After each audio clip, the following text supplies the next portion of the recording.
오늘 주시는 하나님 말씀 시편 34편 1절에서 10절까지 말씀입니다.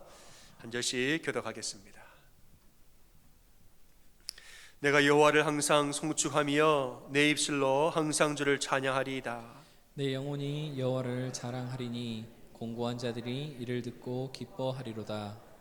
나와 함께 여호와를 광대하시다 하며 함께 그의 이름을 높이세. 내가 여호와께 간구하매 내게 응답하시고 내 모든 두려움에서 나를 건지시도다. 그들이 주를 앙망하고 광채를 내었으니 그들의 얼굴은 부끄럽지 아니하리로다. 이 공고한 자가 부르짖음에 여호와께서 들으시고 그의 모든 환난에서 구원하셨도다. 여호와의 천사가 주를 경외하는 자를 둘러진치고 그들을 건지시는도다. 너희는 여호와의 선하심을 맛보아할지어다. 그에게 피하는 자는 복이 있도다. 너희 성도들아 여호와를 경외하라. 그를 경외하는 자에게는 부족함이 없도다. 젊은 사자는 궁핍하여 줄일지라도 여호와를 찾는 자는 모든 좋은 것에 부족함이 없으리로다. 아멘. 할렐루야. 아멘. 우리 서로 전후자로 인사하십니다. 참 잘 오셨습니다. 서로 인사하십니다. 여러분 반갑습니다. 참 잘 오셨습니다. 여러분 은혜의 주님을 늘 찬송하고 사는 여러분 되시길 바랍니다. 아멘. 이렇게 우리 성가대가 같이 이렇게 찬양을 하니까 얼마나 은혜가 되는지 몰라요. 이게 막 성가대 소리가, 저는 목회자로서 축복 중에 하나가 성가대 찬양을 언제나 가까이서 들을 수 있는 축복이 저한테 있습니다. 얼마나 감사하고 좋은지. 여러분에게 소리가 모아져서 함께 울리고 함께 우리 고백이 되어지는 모습 참 귀하고 좋습니다. 여러분께서 우리 하나님이 좋은 날 주시사 정말 우리 찬양과 예배가 계속 회복이 되어지는 이런 날 속해 주십시오. 함께 우리 기도해 주시기를 바랍니다.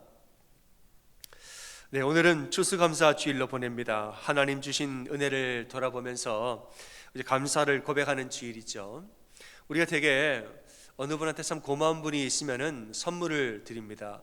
이분이 뭘 좋아하시나 이렇게 선물을 생각해서 선물을 사드리죠. 특별히 이제 가을이 되면은 그분이 좋아하시는 과일, 무슨 과일 좋아하시나 해서 과일을 이제 사드립니다. 여러분 하나님이 제일 좋아하는 과일이 뭔지 아세요? 감이래요. 감. 왜냐하면 감 사드리세요.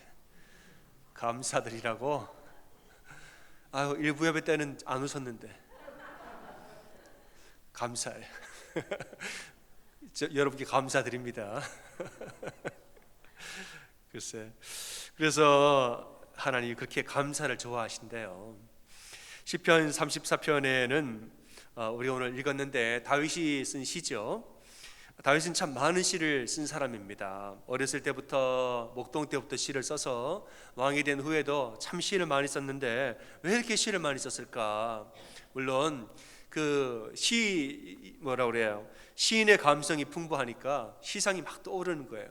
남보다 많이 떠오르니까 시를 썼겠지만은 또 다른 이유가 저는 있다고 믿습니다. 그것은 하나님이 주신 은혜를 잊지 않고 기록하고 기억하고 싶어서 그 시로 계속 이렇게 표현을 하고 남기는 거예요. 하나님이 주신 은혜, 이걸 내가 기억하고 싶은 거죠. 어떻게 기억을 할까? 시로, 작품으로 글로 남기는 것입니다. 그래서 다윗이 쓴 그 여러 시들 중에 이제 중요한 시들 앞에는 그 부 제목이 달려 있습니다. 이러이러한 상황에서 내가 쓴 시, 이러이러한 상황에서 이렇게 주신 은혜를 내가 적어놓은 시, 부 제목이 달려 있다는 거예요. 각 상황마다 이때는 이랬었지, 저 때는 저렇게 도우셨지, 그 은혜를 잊지 않고 기억을 하려고 시를 쓰고 부제목을 달고 기록을 하는 거예요. 기록만 합니까? 그걸 가지고 이제 다윗이 악기를 잘하니까 찬양을 또 부르는 거예요. 기록을 하고 찬송을 하고 계속 하나님에 대한 은혜를 잊지 않으려고 산 겁니다.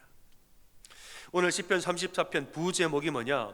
다윗이 아비멜렉 앞에서 미친 척 하다가 쫓겨나서 지은 시, 이게 부제목이에요.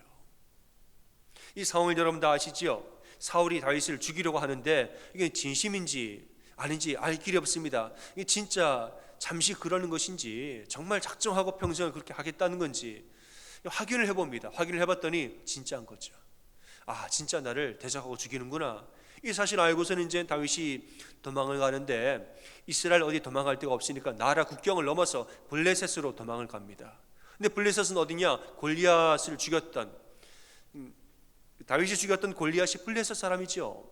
거기 이제 사람인데 사람들 알아본 거죠. 왕 앞에 갔는데 저 사람 사울은 천천히요, 다윗은 만만히요 하던 그 다윗이 아니냐, 우리 골리앗을 죽였던 바로 그 다윗이 아니냐, 이러면서 이제 적들도 다윗을 죽이려고 하는 거죠.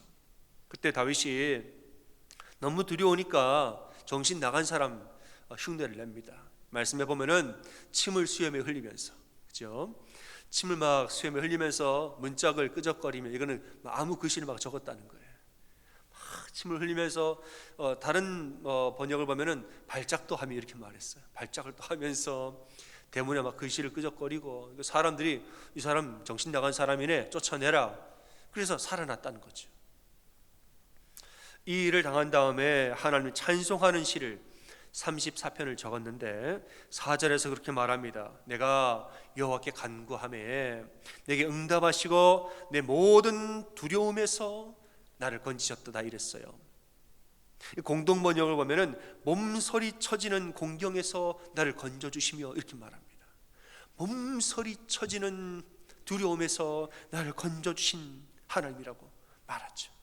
그러니까 다윗은 정말 그때 상황을 적어놓은 거예요. 사울에게 죽을 것 같아서 도망가고, 블레셋에 갔다가 왕이 자기를 죽이려 하고, 아무도 나를 보호하지 않고 나 혼자밖에 없고, 말하자면 그때 당시 감정이 몸서리 쳐지도록 무서웠다는 거예요. 몸서리 쳐지도록. 근데 그때 하나님을 의지하고 하나님께 기도를 했더니 하나님이 그때 나를 도와주시고 인도하셨다는 것이죠. 이게 너무너무 감사한 거예요. 사울이 나를 죽이려 한 것도 몸서리 쳐졌고, 이 블레셋에 도망가서 거기서 죽을 뻔한 것도 혼자 힘으로 너무나 두려웠고, 또 한번 살아보겠다고 다윗인데 미친 사람 흉내를 내면서 막 그렇게 한 것도 자기 스스로에 대해서 두려웠던 거지요. 그런 마음을 가지고 하나님 나 좀 살려주십시오 기도하는데 하나님 건져주시고 목숨 살려주신 거예요. 얼마나 감사한지 시를 적었습니다. 19절에서는 그렇게 말하지요. 의인은 고난이 많으나 여호와께서 그의 모든 고난에서 건지시는도다. 그러니까 이 일로 다윗이 두 가지를 앓은 거예요. 그전에는 탄탄대로를 걸으면서 어린 나이에 기름 부음 받고 나라를 구한 사람 영웅 대접 받고 왕궁에서 살면서 그럴 줄 알았는데 인생의 위기를 이제 처음 맞이한 거죠. 처음에 사울에게 버림받아서 도망간 후에 이 일을 당하고 다윗이 이제 두 가지 사실을 알았습니다. 뭐냐? 의인은 고난이 많으나 여호와께서 그의 모든 고난에서 건지시는도다. 첫째는 뭐냐? 앞으로 내 인생길에 고난이 많겠구나, 이걸 알았습니다. 앞으로 인생길에 탄탄대로는 다 사라지고 험난한 고난이 나를 기다리고 있겠다. 고난이 의인의 고난이 많다. 두 번째는 뭐냐? 하지만 모든 고난에서도 지금처럼 하나님 나를 반드시 건져주신다, 이것도 안 거예요. 앞으로 내 인생에 고난길이 많다, 이걸 알고, 두 번째, 하지만 지금 그러신 것처럼 앞으로도 하나님은 반드시 나를 도우시고 건지신다. 두 가지 사실을 아니까 몸서리 쳐지는 두려움이 왔다가도 이 두려움을 이기고 그의 마음이 강하고 담대하여진 것입니다. 여러분, 하나님이 나를 지키셨다, 지금 다윗이 그렇게 고백했는데 하나님이 나를 지키셨다 이렇게 고백하는 사람은 참으로 그 마음이 강하고 담대해지는 줄로 여러분 믿으시기를 축원합니다. 내가 했어 이러는 사람 말고 하나님이 하셨습니다 이렇게 고백할 줄 아는 사람, 하나님이 과거에도 하나님이 하셨으니까 지금도 하나님 계시고 지금도 하나님 함께 하시니까 미래도 하나님이 함께 하실 줄 믿는 거예요. 마음이 강하고 담대해진다는 거죠. 사람이 죽다가 살아나가지고 아이고 내가 잘해서 살았다, 아이고 내가 똑똑하다 이렇게 말하는 사람과 하나님이 나를 살리셨다 말하는 사람 다르다는 거예요. 마음도 다르고 미래도 달라요. 하나님은 어디 있느냐, 내가 다 잘해서 그런 거다, 내가 했다 이렇게 말하는 사람은 마음이 냉담한 사람입니다. 도와준 사람의 노력을 헤아릴 줄 모르고 자기 생각만 하는 거예요. 하나님 나를 도와주실 때 얼마나 어떤 마음으로 도와주셨을까. 사람에게도 마찬가지죠. 사람이 뭘 도와줬는데 내가 했대요 자꾸. 이런 사람은 나를 도와준 그 사람이 얼마나 노력하고 수고했는지, 얼마나 남들 도와주는 거는 마음이 얼마나 열려야겠어요. 그 진심을 공감하지를 못하는 거예요. 남들이 날 도와준 그 마음과 그 진심을 공감을 못하고 내 생각만 하니까 내가 했어요, 내가 했어요. 이런 사람은 마음이 냉담한 사람입니다. 하지만은 마음이 따뜻한 사람은 자기를 도와준 사람의 마음을 공감할 줄 압니다. 하나님이 나를 도와주신 그 마음도, 하나님, 이 세상에 수많은 사람이 있는데 내가 누구이라고, 내가 누구이고 한데 날 이렇게까지 생각을 하십니까? 하나님 참 감사합니다. 하나님의 그 마음을, 그 사랑과 진심을 공감하는 거예요. 그렇죠, 하나님, 맞아요, 제가 알아요. 아니까 제가 더 감사한 거예요. 공감을 한다는 말이죠. 근데 여러분, 하나님 어떤 분이냐? 당신의 마음에 공감하는 우리의 마음을 하나님 다시 공감하세요. 그죠? 하나님이 주신 은혜에 공감하면서 감사할 줄 아는 우리의 마음을 하나님 또 공감하사 우리에게 더 큰 복을 또 부어주시는 분이 우리 하나님이라는 말이죠. 이 하나님의 법궤가 예루살렘으로 들어올 때 당시 너무너무 기쁘고 감사해가지고 덩실덩실 춤을 추면서 뛰놀았다 이렇게 말합니다. 다윗은 너무 기뻐서 감사를 맞게 최선을 다해서 표현을 하는 거예요. 감사를 인색하지 아니함으로 감사를 열심히 표현을 합니다. 근데 미갈은 창밖으로 그를 내다보다가 쭉 내다보면서 다윗을 업신여겼다 그러죠. 아이고, 방탕한 자가 몸을 드러내는 것처럼 계집 종들 앞에서 몸을 드러내었도다. 아우, 저렇게 종들도 있는데, 여종들도 있는데 그 앞에서 저렇게 몸을 드러내는가? 왕이여 뭐 하는 겁니까? 이렇게 냉담하게 말했다는 거예요. 여러분, 법궤라는 것은 하나님의 임재를 상징하는 것입니다. 법궤가 들어오는 거 보통 일이 아닙니다. 법궤가 들어올 때 하나님이 우리와 함께 하신다는 이 확신과 공개적인 선포를 하는 날, 이 날은 여러분 잔칫날이에요. 예루살렘의 축제의 날이란 말이죠. 이 기쁜 날에 미갈은 내 찬물은 끼얹은 걸까요? 왜냐? 그 마음이 냉담해서 그렇습니다. 냉담한 거예요. 아니 뭐 하나님이고 누구고 이러면서 말이죠. 내가 다 했지, 우리가 다 했지, 우리가 고생했지만 하나님 뭐 하셨어? 이렇게 마음이 냉담한 거예요. 다윗이 말하지요. 아니 내가 지금 뛰는 것은 계집종들 앞에서 한 게 아니라 여호와 앞에서 한 것이라고. 난 사람 앞에서 한 게 아니라 여호와 앞에서 나 뛰는 것인데, 그래서 이렇게 말을 하지요. 하나님 나에게 이렇게 많은 은혜를 주셨는데, 이렇게 많은 은혜를 주셨는데 그 앞에서 좀 뛰노는 게 뭐가 어떠냐는 거지요. 그러니까는 미갈 눈에는 하나님 안 보이고 사람만 보인 거예요. 법궤가 들어오는데 그 하나님이 우리가 얼마나 많은 은혜를 주셨는지 기억이 안 납니다. 안 나고 그냥 사람들만 보이는 거예요. 여종들이 있고 사람들이 있고 그 앞에서 일했다고 말하죠. 하지만 다윗에는 뭐가 먼저 보였습니까? 누가 먼저 보였어요? 하나님 먼저 보인 거예요. 법궤가 들어올 때에 그래 맞다, 하나님이 나를 얼마나 사랑하시고 얼마나 많은 은혜를 나에게 베풀어 주셨냐고. 하나님 은혜를 생각하니까 뭐 사람들은 안 보이고 하나님만 보이니까 뛰놀고 찬양을 한 거예요. 인색하지 아니하게 감사를 표현한 것입니다. 다윗은 왜 이렇게 은혜를 잘 기억을 했는가? 왜 그랬을까요, 여러분? 기록을 다 했잖아요. 시를 쓰면서, 그죠? 시를 쓰면서 하나님 은혜를 다 기록을 해놓고 그걸 또 찬양을 하면서 계속 부르고 또 부르고. 사람이 기록을 하면 기억이 오래가고, 그걸 또 노래로 부르고 살면 기억이 더 오래갑니다. 부제목까지 붙여놔가지고 이때 내가 지은 시, 그때 생각을 늘 하고 사는 거예요.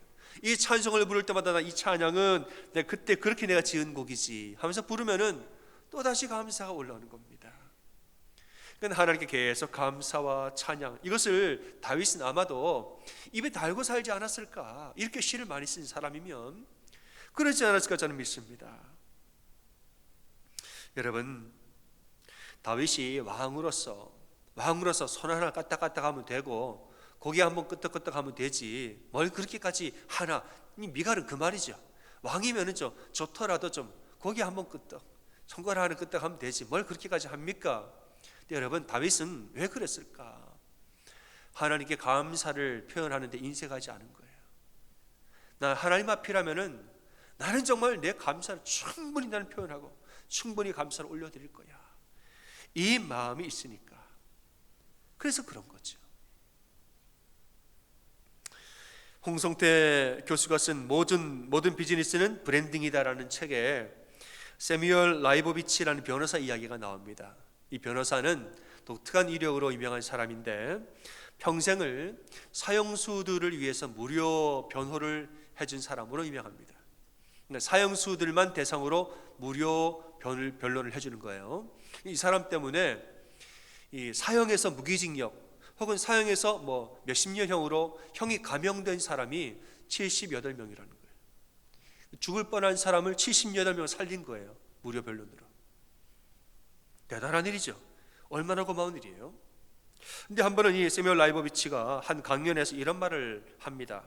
저는 평생 무료 변론을 통해서 78명의 사형수를 죽음에서 건져냈습니다. 하지만은 아직까지 어느 누구로부터 땡큐라는 두 단어를 들어본 적이 없다는 거예요.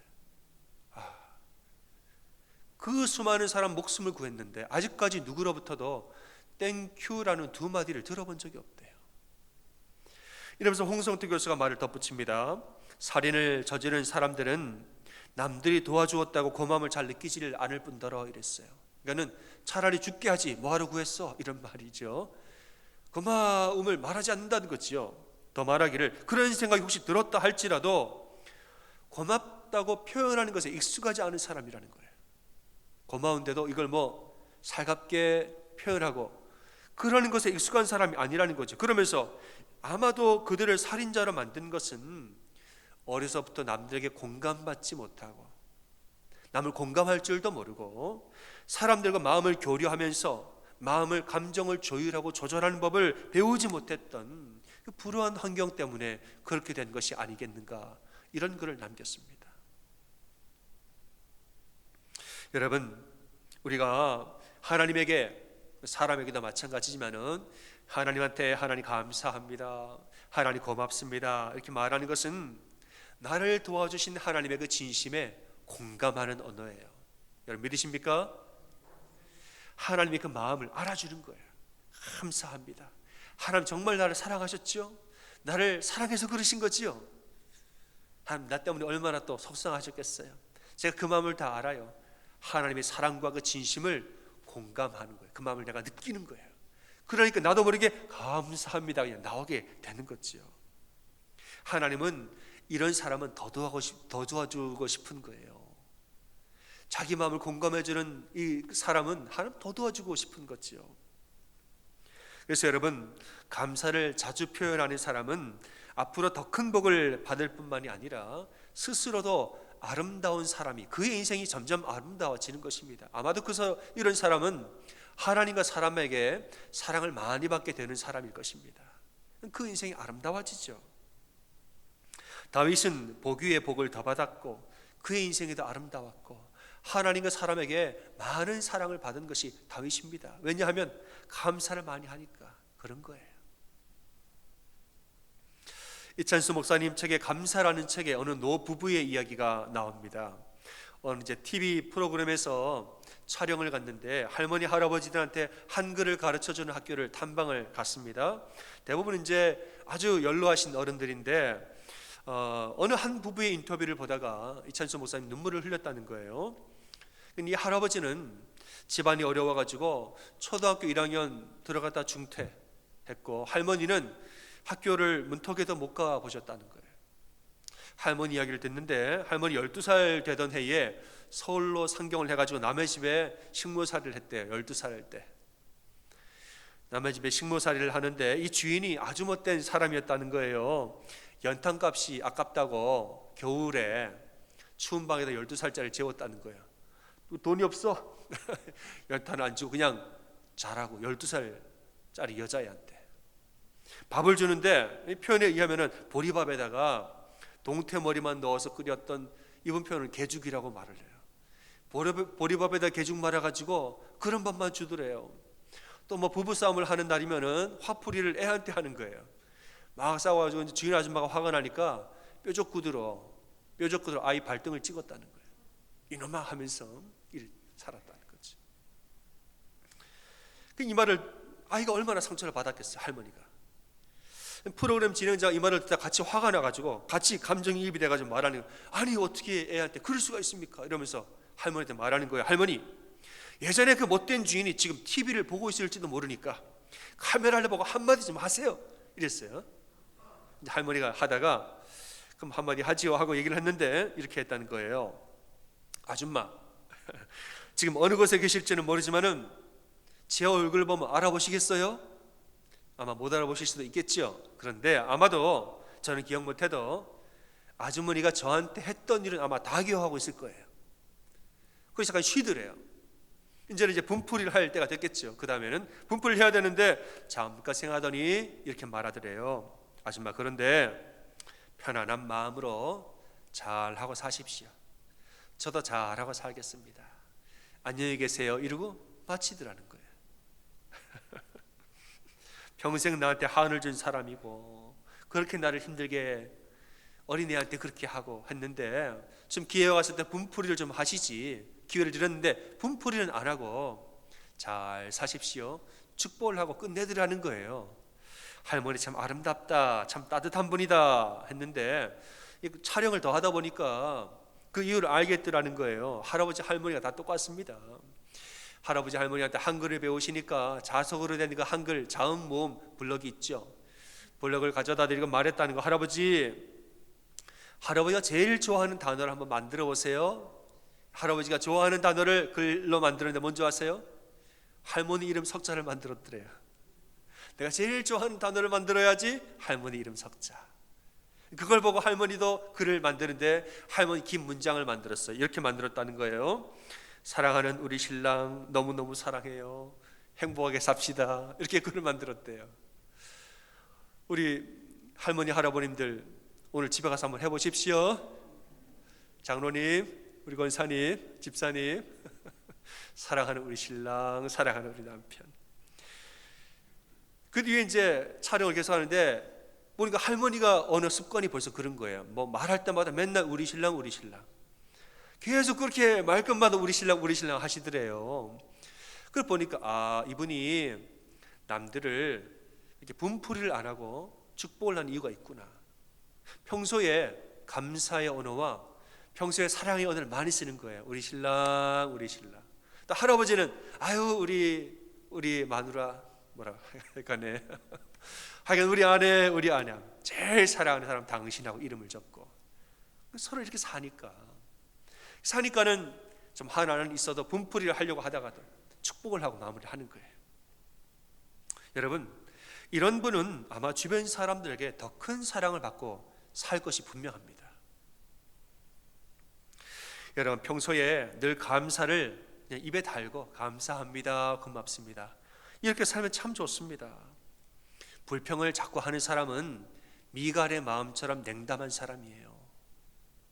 고마운 일이 있는데도 상대방 도와준 그 마음 공감을 못합니다. 그냥 내 생각만 하니까 내가 했지 당신이 뭐 했어 이렇게 말하면 냉담해지는 거예요. 하지만은 감사를 입에 달고 사는 사람은 다윗처럼 할머니처럼 복에 복을 더 받는 것이고 하나님과 사람들에게 사랑을 더 받는 것이고 그의 인생이 참 아름다워집니다.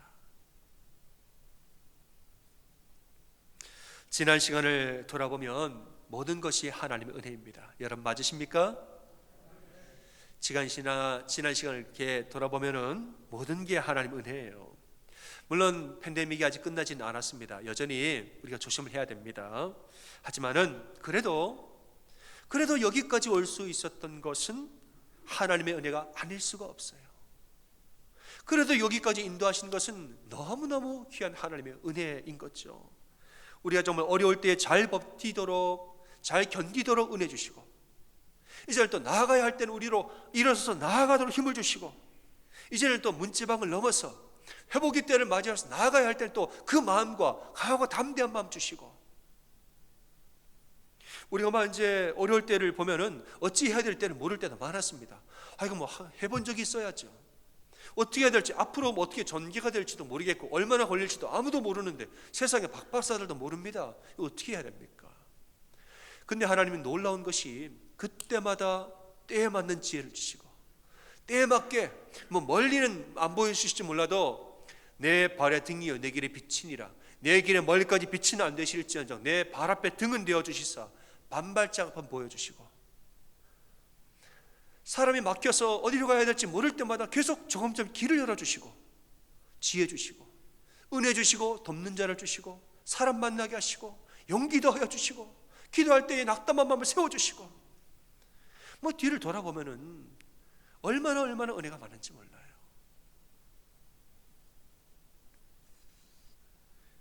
여러분, 우리 모든 것이 하나님의 은혜인 줄 여러분 믿으십니까? 진심이시죠 여러분? 바로 그런 거예요. 사랑하는 여러분, 하나님은 우리를 너무너무 사랑하사 우리를 어디로 가도 지켜주시는 분이에요. 사망의 음침한 골짜기를 다닐지라도 해를 두려워하지 않을 것은 주님이 나를 지켜주시고 아니하시나이다. 하나님 때로는 앉아도 은혜요, 서도 은혜요, 걷게 하신 것도 은혜요, 뛰게 하신 것도 은혜요, 들어가도 은혜요, 나가도 은혜요. 제가 이제 이 기도를 매주마다 제가 드리죠. 매주마다 감사기도 드리면서 기도를 하는데, 저는 이 기도가 그냥 나온 기도가 아니라 마음에서 나오는 기도예요. 한 주간을 가만히 돌아보면은 들어가도 은혜, 나아가도 은혜. 어떤 사람은 들어가면 왜 들어갔냐고, 나오면 왜 나왔냐고 이렇게 말하죠. 우리는 반대야. 들어가도 은혜, 나와도 은혜. 앉은 것도 은혜요, 선 것도 은혜요. 우리를 뛰게 하시면 뛰게 하시니 감사하고, 걷게 하시면 잠시 멈춰 걷게 하시는 하나님 왜 멈추셨어요? 알고 보면은, 나중에 알고 보면 멈추게 한 게 하나님 은혜예요. 그때는 몰랐죠. 그때는 도대체 이게 하나님 엎어치고 맺히고 이걸 반복을 하시니까 도대체 이게 뭡니까 했지만은, 나중에 알고 보면 엎어치고 맺히면서 모든 것이 합력하여 선을 이루어 주셨다는 것을 나중에 우리가 깨닫게 될 때가 있습니다. 아, 그랬구나, 그래서 하나님이 이랬구나 알게 되니까 감사하지 않을 수가 없는 거예요. 사랑하는 여러분, 하나님 은혜에 감사하며 사시길 바랍니다. 여러분을 도와주신 은혜, 매 시간과 매 때마다 나를 계속 그렇게 한 고비 한 고비를 넘게 하신 그 은혜, 하나님의 인도하심과 하나님의 사랑에 공감하며 사시길 바랍니다. 나를 강하고 담대하게 하신 하나님, 나의 살 길을 열어주시고 나를 인도하신 하나님, 나를 향한 하나님의 진심에 대해서 여러분 공감하시면서 감사합니다, 고맙습니다, 이렇게 고백하시길 바랍니다. 감사할 때는 인색하지 말고 감사합니다, 감사합니다, 충분히 감사를 표현하고 나아가서는 늘 감사하고 사시기 바랍니다. 감사를 많이 하는 사람은 더 큰 복을 받고 더 많은 사랑을 받고 그 인생 점점 아름다워집니다. 여러분, 늘 감사하며 사는 여러분 다 되시기를 주님의 이름으로 축원합니다. 아멘. 여러분, 마음에 손 얹고 저를 따라서 고백하겠습니다. 감사합니다. 모든 것이 주님의 은혜입니다. 시작. 감사합니다. 모든 것이 주님의 은혜입니다. 옆에 분들에게 고백하죠. 감사합시다. 모든 것이 주님의 은혜입니다. 시작. 감사합시다. 모든 것이 주님의 은혜입니다. 아멘. 찬양하겠습니다.